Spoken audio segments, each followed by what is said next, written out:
Bienvenidos al audiolibro La brevedad de la vida eterna. Capítulo 3. El hilo entre la vida y la muerte.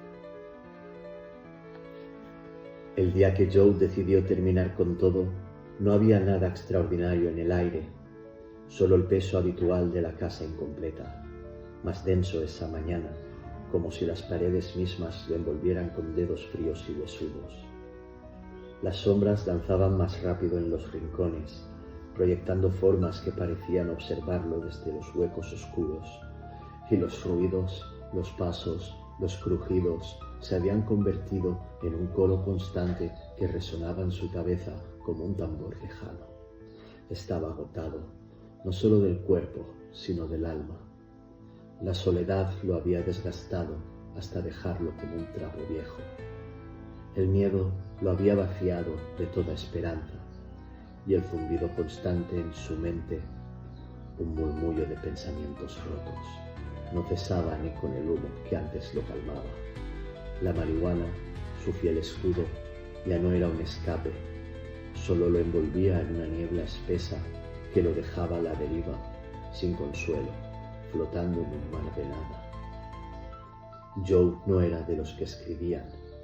Las palabras siempre le habían parecido torpes, insuficientes, pero esa mañana, sentado en el suelo frío de la planta baja, con un porro encendido entre los dedos, sintió una urgencia extraña, como si algo dentro de él necesitara salir antes del final.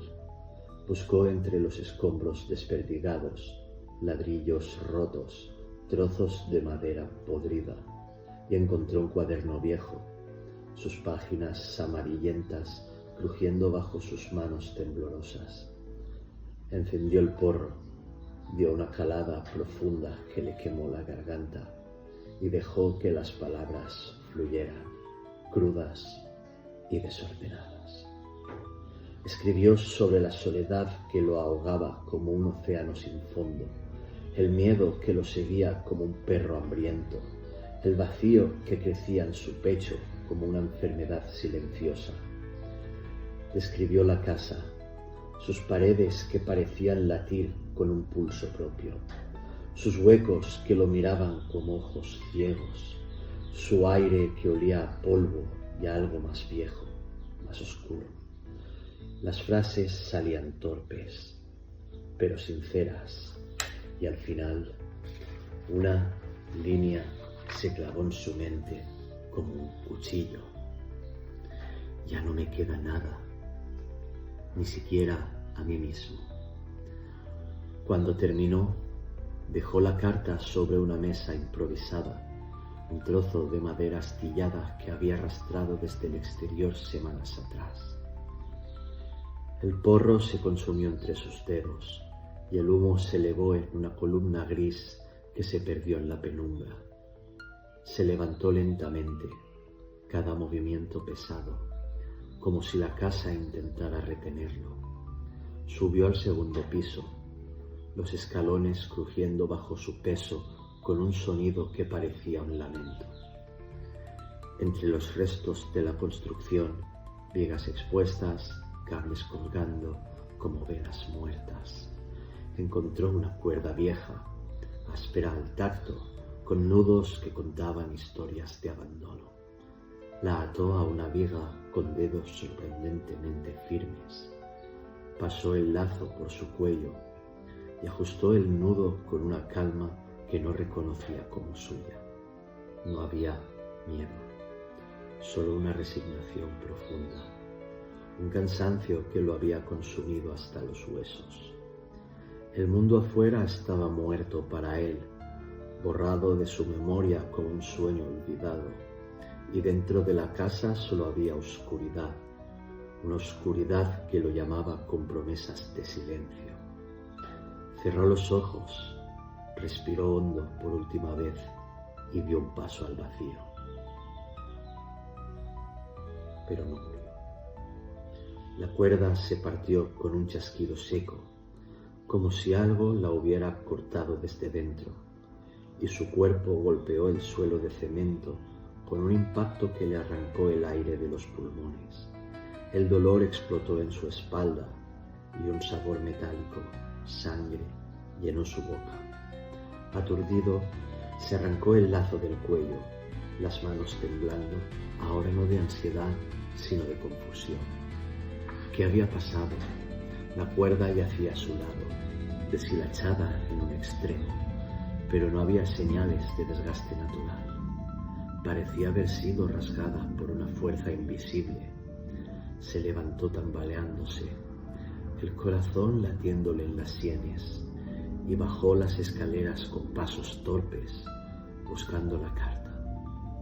Necesitaba aferrarse a algo, un ancla a su decisión, una prueba de que no estaba loco.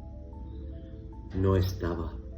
El cuaderno seguía en la mesa, abierto en la página donde había escrito, pero las palabras habían desaparecido. La hoja estaba en blanco, impecable, como si nunca hubiera tocado el lápiz. Buscó frenéticamente, tirando escombros al suelo, revisando cada rincón de la planta baja con una desesperación que rayaba en la locura. Nada. El cuaderno estaba intacto, pero su confesión se había esfumado, robada por una mano que no podía ver. Intentó recordar lo que había escrito, pero las frases se desvanecían como arena entre sus dedos, escapándose de su mente como si alguien las estuviera borrando en tiempo real. Solo quedaba esa última línea, un eco que resonaba en su cabeza como un grito lejano. Ya no me queda nada, ni siquiera a mí mismo. Esa noche, los ruidos estallaron con una furia que no había sentido antes. Los pasos en la planta baja se volvieron un martilleo insistente. Los crujidos se transformaron en gemidos que parecían salir de las paredes, y un golpeteo rítmico resonó desde el sótano, como si algo golpeara el cemento desde abajo. Se acurrucó en el colchón.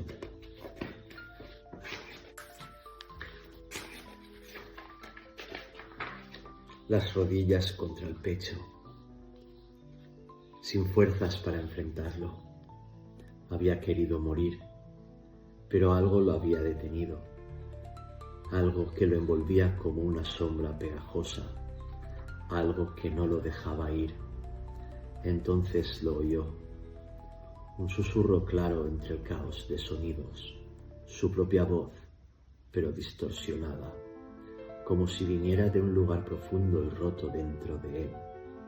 No puedes irte aún, todavía no he terminado contigo. El aire se volvió más frío y por un instante las velas parpadearon todas a la vez, como si algo las hubiera soplado. Joe levantó la vista y en la pared frente a él, donde antes no había nada, apareció una sombra que no era la suya, alta, delgada, con brazos demasiado largos que se extendían hacia los lados. No se movía, pero sentía sus ojos, si es que los tenía, clavados en él. Parpadeó y la sombra desapareció, dejando solo un arañazo fresco en el cemento, idéntico al que había visto antes, pero más profundo, como si marcara un límite que no debía cruzar. Había intentado escapar de la casa a través de la muerte, pero la casa no lo soltaba, no lo había salvado, lo había reclamado, y ahora, por primera vez, se preguntó si esa voz que lo retenía era realmente suya o si pertenecía a algo mucho más antiguo que habitaba en las grietas. Podéis dejar vuestro comentario y en el link de abajo podéis comprar el ebook y el libro de tapa dura. Ya sabéis, si lo leéis el de tapa dura, guay, tendréis una muy buena experiencia, pero si no lo leéis, también